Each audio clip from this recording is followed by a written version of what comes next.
सभी को वैशाख मास की वरुथिनी एकादशी की ढेरों शुभकामनाएं। प्रिय दर्शकों, आज के इस वीडियो में हम बात करेंगे कि आने वाली जो एकादशी है, वैशाख मास के कृष्ण पक्ष की वरुथिनी एकादशी, ये किस दिन है, इसका व्रत किस दिन किया जाएगा, दशमी भेदा व्रत कब होगा और द्वादशी युक्ता व्रत कब है, किस दिन व्रत करना चाहिए, श्रेष्ठ व्रत के लिए दिन कौन सा है तथा विधि क्या है, पूजन विधि क्या है।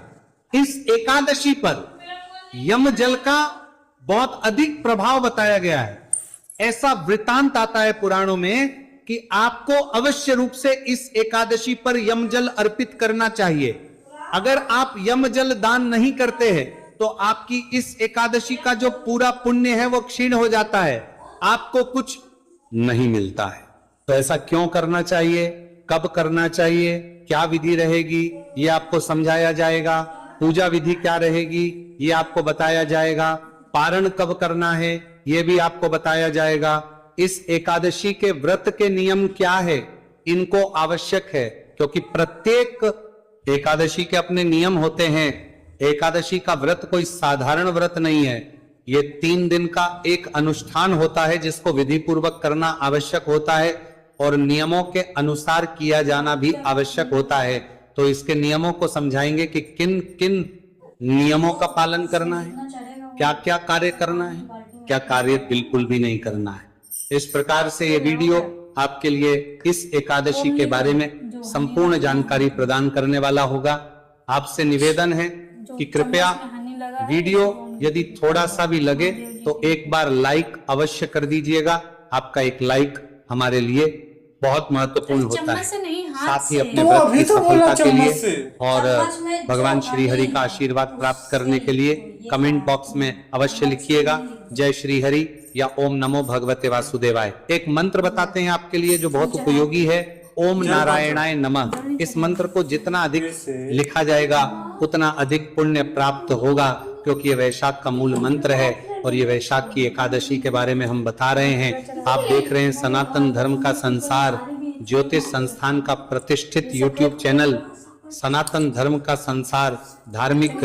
हम यहाँ पर इधर उधर की बातें नहीं करते, जो पुराणों में बताया गया है, किसी व्रत त्योहार के बारे में जो कथाएं कही गई है वही सही कथाएं और जानकारियां प्रदान करते हैं। साथ ही पंचांग और ज्योतिष शास्त्र के आधार पर बताते हैं कि कौन सा व्रत त्योहार आदि आपको कब करना चाहिए, कैसे करना चाहिए। आइए जानकारी आरंभ करते हैं, बात करते हैं आने वाली एकादशी। एकादशी की प्रिय दर्शकों वाली जो एकादशी है वो है वरुथिनी एकादशी। अब क्योंकि ये वैशाख मास की एकादशी है तो इसका जो फल है, इसका जो पुण्य है वो अन्य एकादशी से 1000 गुना अधिक हो जाता है। बाकी किसी माह में आने वाली एकादशी से जितना पुण्य प्राप्त होगा उससे 1000 गुना अधिक पुण्य की प्राप्ति इस एकादशी से होगी, वरुथिनी एकादशी से होगी, वैशाख मास की एकादशी से होगी। इसीलिए इस एकादशी का जितना हो सके आप व्रत कीजिए, पूजन कीजिए, भगवान की आराधना ही कीजिए। अगर सभी लोग व्रत ना कर सकें तो कोई बात नहीं, पूजन तो कर सकते हैं। नोम नारायणाय नमः मंत्र से भगवान को जल अर्पित कर सकते हैं, भगवान का कीर्तन कर सकते हैं, विष्णु सहस्त्र नाम का पाठ सुन सकते हैं या पर कर सकते हैं। आप कथा तो सुन ही सकते हैं, नारायण कवच सुन सकते हैं।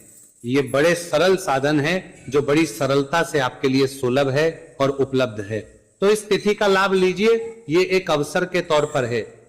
ये समझिए कि एक अवसर आया है आपके पास, सुअवसर आया है, इसका जितना हो सके आप लाभ लीजिए। देखिए व्रत करना सबके लिए संभव नहीं है। आप जो लोग पारिवारिक जन व्रत कर सके ना वो इस दिन व्रत कीजिए। परिवार के बाकी लोग जो व्रत नहीं कर सकते कम से कम वो पूजन में साथ बैठे, पूजन में नहीं को थोड़ा जल अर्पित कर दें, भोग लगा दें और कुछ नहीं, भगवान के मंत्रों का जाप कर लें या जो हमने कथा बोली है, विष्णु शास्त्र नाम बोला है, नारायण कवच बोला है, उसको केवल सुन मात्र लें। आजकल तो आप YouTube पर चलाइए, कानों में लगाइए, सुन लीजिए, बहुत कल्याण होगा इस महीने में और इस एकादशी के दिन सुनने से। और ये ऐसा नहीं है कि हम अपनी मन से बोल रहे हैं, मन गढ़ंत बातें हैं, नहीं साहब। पद्म पुराण के अंदर वर्णन आता है भगवान श्री हरि विष्णु स्वयं कहते हैं उन्हें सबसे प्रिय महीना है वैशाख, और वैशाख सबसे प्रिय महीना है। तो इस महीने में आने वाली सभी तिथियां सबसे अधिक प्रिय होगी, इसीलिए वैशाख का एक एक दिन महत्वपूर्ण होता है। और तिथियों में एकादशी का महत्व तो आप सब पहले से ही जानते हैं, इसीलिए इस अवसर को दोनों हाथों से लीजिए, पूरे परिवार सहित कुछ ना कुछ भगवान के प्रति कार्य कीजिए। व्रत करेगा, कोई जाप करेगा, कोई मंत्र पढ़ेगा, कोई कथा सुनेगा, कोई विष्णु शास्त्र नाम सुनेगा। सारा परिवार अगर एक बार ये कार्य करता है तो उसका तो कोई तुलना ही नहीं की जा सकती। तो समझाइए अपने पारिवारिक जनों को कि इसमें जो भी सहयोग दे सके वो दें और इस अवसर का लाभ लें। बात ये आती है कि इसका पुण्य क्या प्राप्त होगा। देखिए साहब, ये ऐसी एकादशी है जो जिसके लिए आपको इसकी आवश्यकता नहीं है कि ये मोक्ष के समय काम आएगी। नहीं नहीं, ये तो आपका जीवन अभी परिवर्तित कर सकती है। इस जो फल है ना आपको वो इसी जीवन में मिल जाएगा। जो निराश है, जीवन में परेशानियां जिनके चल रही है, उनको अवश्य कहिए कि ये व्रत करें और पूजन करें, या कम से कम कथा सुने और विष्णु शास्त्र नाम का पाठ करें। बहुत कल्याण होगा, क्योंकि इस एकादशी पर किया जाने वाला पुण्य कर्म इसी जन्म में आपके काम आला जा रहा है, जाएगा, यही पृथ्वी पर ही काम आ जाएगा। उस सोच को भूल जाइए कि सब मृत्यु के बाद परलोक सुधारेंगे तो काम आएगा। नहीं साहब, अगर आपने सत्कर्म इस एकादशी पर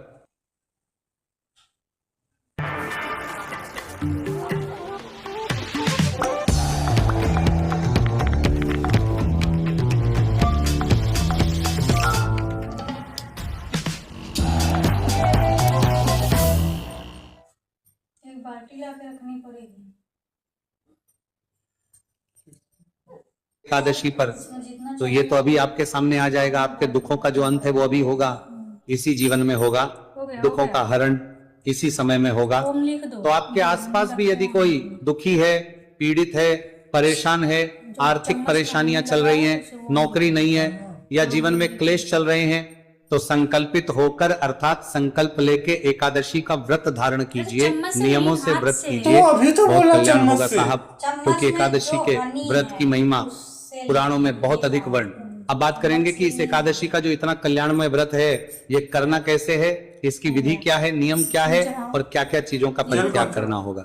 देखिए, ये जो एकादशी है ना, इसकी कथा में भी वर्णन आता है। जब कथा सुनेंगे तो आपको ज्ञात होगा कि बरूथिनी एकादशी के एक दिन के व्रत करने मात्र से जो फल प्राप्त होता है ना, वो 10,000 वर्ष तक तप करने से जो पुण्य फल प्राप्त होता है उसके बराबर है। इस एकादशी का एक दिन का पूजन एक तरफ और 10,000 वर्ष तक भगवान की आराधना दूसरी तरफ। देखिए, शास्त्र बताते हैं कि हाथी का दान घोड़े के दान से श्रेष्ठ है, और हाथी के दान से भूमि का दान श्रेष्ठ है, और भूमि के दान से तिलों का दान श्रेष्ठ है, और तिलों के दान से स्वर्ण का दान श्रेष्ठ है, तथा स्वर्ण के दान से भी श्रेष्ठ है। अन्न का दान अन्न दान के बराबर कोई दान ही नहीं है। दान से देवता, पितृ और मनुष्य तीनों तृप्त होते हैं, और उसी प्रकार से फल है। कन्यादान का शास्त्रों में अन्नदान तथा कन्यादान दोनों को बराबर फल मिलता है, ऐसा माना गया है। नियमों की जो शुरुआत है वो होती है साहब दशमी तिथि से। देखिए, वरुथिनी एकादशी के व्रत में जो लोग व्रती है उनको दशमी तिथि के दिन कुछ वस्तुओं का त्याग कर देना चाहिए।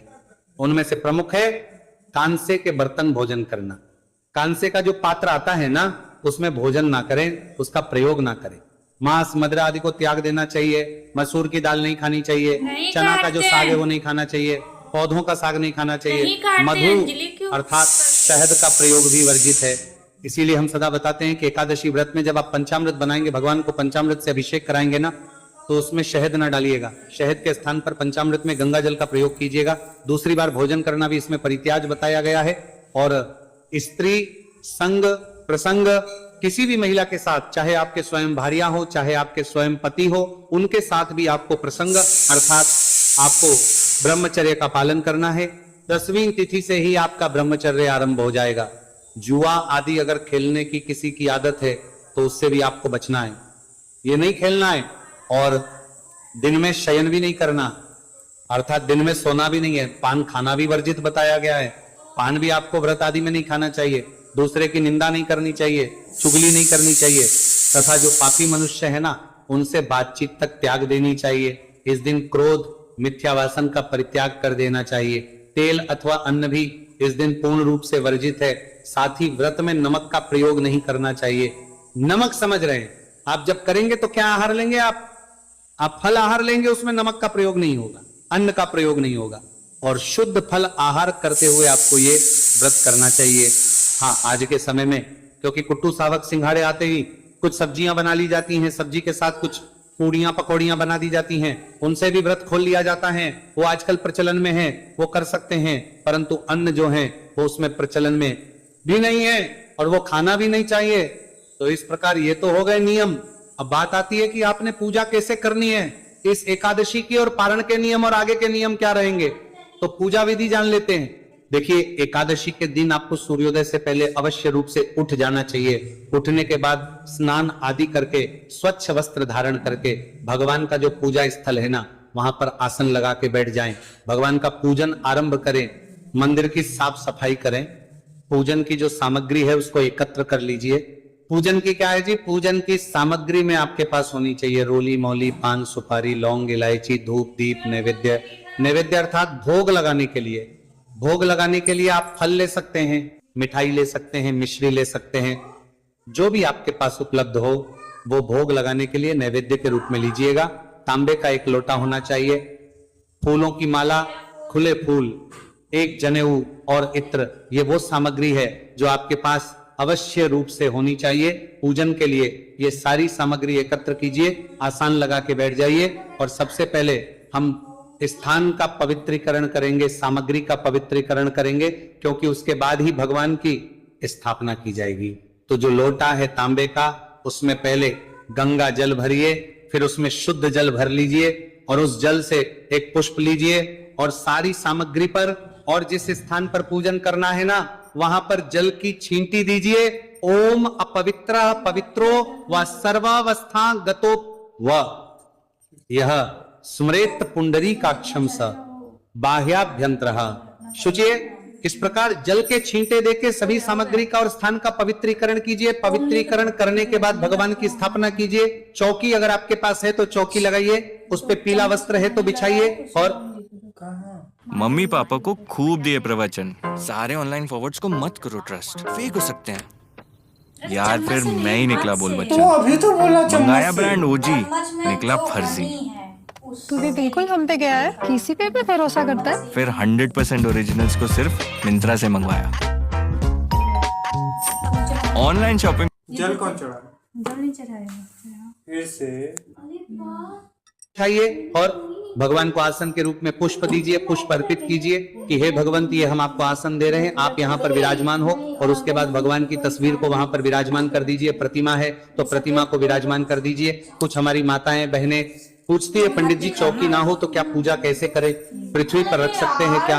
हाँ, होना चाहिए। शुद्धि का ध्यान रखिए, पृथ्वी पर रखकर भी पूजन कर सकते हैं। जो भी आपके पास उपयुक्त स्थान है, आपका मंदिर है, कोई और प्रांगण है, साफ सुथरा होना चाहिए। अगर किसी का कच्चा स्थान भी है, कच्चा मकान भी है, तो केवल उसको नीचे से अच्छे से लीप लीजिए शुद्धि से और वहां पर भगवान को आसन के रूप में पुष्प दीजिए कि हे प्रभु, ये आपका आसन है, आप यहाँ पर विराजमान हो। और इस भाव से भगवान को विराजमान कर दीजिए। कोई दोष नहीं है, कहीं भी रख के पूजन कर सकते हैं। शुद्धि का ध्यान रखना है, भावना का ध्यान रखना है। भगवान स्थापना करने के बाद उनके सीधे हाथ की ओर घी का दिया रखिए, उल्टे हाथ की ओर धूप रख दीजिए। जो घी का दिया रखेंगे ना, उसको भी आसन दीजिएगा। दीपक को कभी भी पृथ्वी पर डायरेक्ट नहीं रखा जाता है, आसन दीजिए और उसके ऊपर पुष्प को स्थापित कीजिए। अब आपको जलाजमनी करनी है, 3 बार जलाजमनी करेंगे। चम्मच से अपने हाथ में जल लीजिए। अचमनी आती है छोटी सी, तो लोटे से चम्मच से जल लीजिए। अपने हाथ में हाथ धो लीजिए और एक मंत्र, एक चम्मच जल हाथ पे लेके आपको पीना है।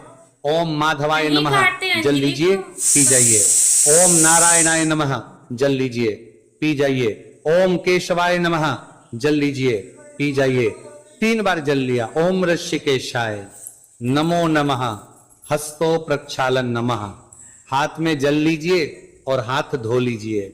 हाथ धोने के बाद अपने आप को तिलक कीजिए, मौली बांधिए और पूजन के लिए संकल्प कीजिए। अगर पारिवारिक जन बैठ के पूजन कर रहे हैं ना, तो उन्हें भी मौली बांधिए, तिलक कीजिए। और संकल्प करने के लिए अब आप 1 रुपए का सिक्का दक्षिणा के रूप में कम से कम रखिए अपने हाथ में और जल लीजिए तथा 3 बार बोलिए ओम श्री विष्णु, ओम श्री विष्णु, ओम श्री विष्णु। अपना नाम, अपना गोत्र, जिस स्थान पर बैठकर आप संकल्प कर रहे हैं ना, वहां का मकान नंबर, क्षेत्र का नाम, शहर का नाम, वैशाख मासी, कृष्ण पक्षी, एकादश्यायम पुण्यतिथि हो, आयु आरोग्यता प्राप्त अर्थाय, सुख संपत्ति प्राप्त अर्थाय, सौभाग्य प्राप्त, वैशाख वरुथिनी एकादशी, और वह संकल्प भगवान के चरणों में अर्पित कर दीजिए। इस प्रकार से आपने संकल्प किया है। संकल्प जो है ना, एक आवश्यक प्रक्रिया है। कोई भी व्रत करें, पूजन करें तो आपको उसमें संकल्प अवश्य करना चाहिए, क्योंकि नहीं बोला जाता है कि आप किस उद्देश्य की पूर्ति के लिए क्या कार्य करने का संकल्प कर रहे हैं। आप क्या कार्य करेंगे?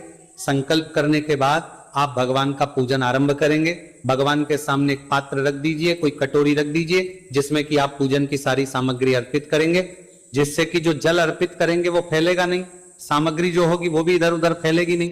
भगवान को एक एक मंत्र पर 1-1 चम्मच जल अर्पित करेंगे, क्योंकि स्थापना के बाद भगवान को पद्य अर्घ्य अर्पित किया जाता है। तब हम भगवान को पद्य अर्घ आचमनी अर्पित करेंगे, अर्थात जो जल लिया है लोटे में ना, उससे 1-1 चम्मच जल आप भगवान को अर्पित करते जाइएगा। 1-1 मंत्र पर, वैशाख का जो मूल मंत्र है वही वैशाख की एकादशी पर पूजन का मंत्र भी होगा, क्योंकि वैशाख मास में और किसी मंत्र की इससे अधिक महिमा नहीं हो सकती है। भगवान को पद्य अर्घ्य अर्पित करेंगे। ओम विष्णु देवाय नमः, ओम नारायणाय नमः। एकादशी और 1 चम्मच जल भगवान को अर्पित कर दीजिए। पद्य अर्पित करने के बाद भगवान को अर्घ्य अर्पित करेंगे। नमः 1 चम्मच जल पुनः अर्पित कर दीजिए। श्री नारायणाय नमः समर्पयामि। अर्घ्य के रूप में 1 चम्मच जल और भगवान को अर्पित कर दीजिए। इस प्रकार आपने पद्य अर्घाचमनी भगवान को कराया है। पद्य अर्घाचमनी कराने के बाद भगवान को स्नान कराया जाएगा। स्नान कराने के लिए 1 चम्मच जल पुनः अर्पित करेंगे। इस प्रकार से स्नान के लिए जल अर्पित कीजिए। पंचामृत स्नान कराएंगे। पंचामृत स्नान कराने के लिए पंचामृत बनाइए। कच्चा दूध, दही, घी और शक्कर, शहद, क्योंकि एकादशी पर वर्जित है, इसीलिए उसके स्थान पर आप गंगा जल का प्रयोग। ओम नारायणाय नमः पंचामृत स्नानाय पंचामृतम समर्पयामि। पंचामृत के बाद शुद्धियोदक स्नान कराएंगे। पुनः शुद्ध जल अर्पित कीजिए। ओम नारायणाय नमः शुद्धियोदक स्नानम शुद्ध जलम समर्पयामि। भगवान को वस्त्र अर्पित करेंगे। वस्त्र के रूप में मौली का 1 टुकड़ा तोड़िए और वह भगवान श्री हरि को अर्पित कीजिए। ओम नारायणाय नमः वस्त्रम समर्पयामि। वस्त्र अर्पित करेंगे और उसके बाद यज्ञो पवित्र अर्पित करेंगे। जनेऊ लीजिए, उस पर तिलक कर लीजिएगा, से तिलक कर लीजिए और वो अर्पित कीजिएगा। ओम यज्ञो पवित्रम परम पवित्रम प्रजापत्यर्यत् सहजम पुरस्तात् आयुष्यमग्र्यम प्रतिमूयच्च शुभ्रम यज्ञोपवीतम बलमस्तु तेजा समर्पयामि। यज्ञो पवित्र अर्पित करने के बाद भगवान को तिलक कीजिए, प्रेम से तिलक लगाइए भगवान को।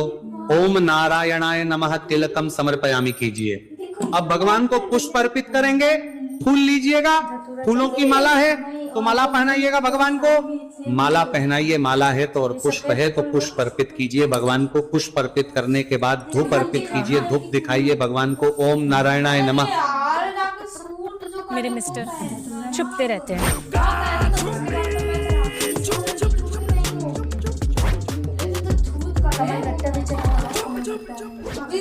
हम बनियान में होल हो गए, मिस्टर इंडिया हो गए। अमूल कंफी 90 एकदम टिकाऊ, 100% cotton, best fit. Amul comfy, पहनो कंफी, रहो कंफी। नारायणाय नमः। धूप दीप दिखाने के बाद अब आप नैवेद्य अर्पित करेंगे भगवान को। नैवेद्य क्या होता है? भगवान को 1 प्रकार का भोग आप लगाएंगे। भोग में आप मिठाई अर्पित कर सकते हैं, फल अर्पित कर सकते हैं या मिश्री अर्पित कर सकते हैं। नैवेद्य के बाद भगवान को जल आजमिनी कराएंगे। श्री नारायणाय नमः जल आजमिनी के रूप में 1 चम्मच जल लीजिए और वो भगवान को कर दीजिए। कराने के बाद तांबुल अर्पित करेंगे तो पान का पत्ता लीजिएगा, उसपे 2 लौंग, 2 इलायची और 1 सुपारी रखिएगा और उसका बीड़ा बना के भगवान को अर्पित कीजिएगा।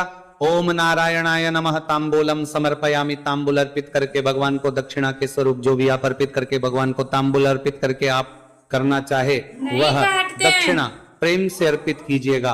ओम नारायणाय नमः शुभ दक्षिणा समर्पयामि। जो भी दक्षिणा स्वरूप राशि अर्पित करना चाहते हैं भगवान को अर्पित कीजिए, हाथ जोड़ के भगवान को प्रार्थना कीजिए कि हे प्रभु, आज के दिन हम आपका यह है एकादशी का व्रत पूजन कर रहे हैं, इसमें कोई गलती त्रुटि हो जाए तो उसे क्षमा कीजिएगा, इसे स्वीकार कीजिएगा और हम व्रत को सफलता पूर्वक कर पाए, ये त्रिदिवसीय जो अनुष्ठान है एकादशी का, इसको सफलता पूर्वक कर पाए, इतनी हमें शक्ति और सामर्थ्य कीजिएगा।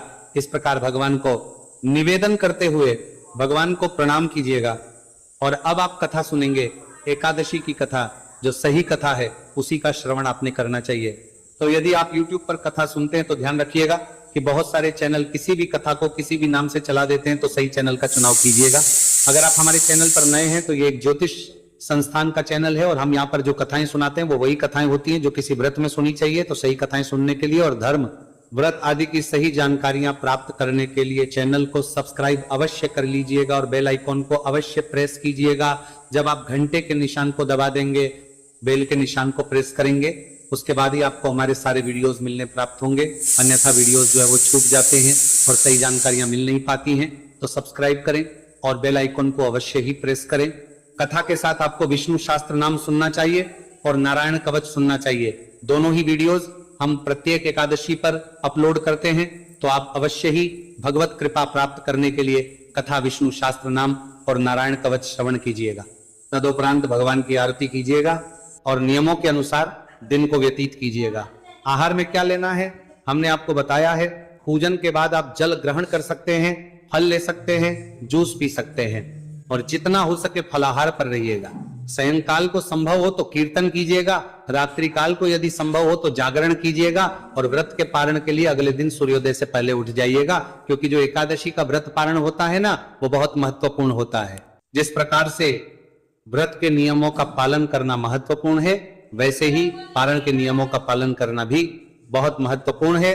जब पालन करते हुए पारण सही प्रकार से किया जाता है, तभी आपको एकादशी के व्रत का सही पुण्य प्राप्त होता है।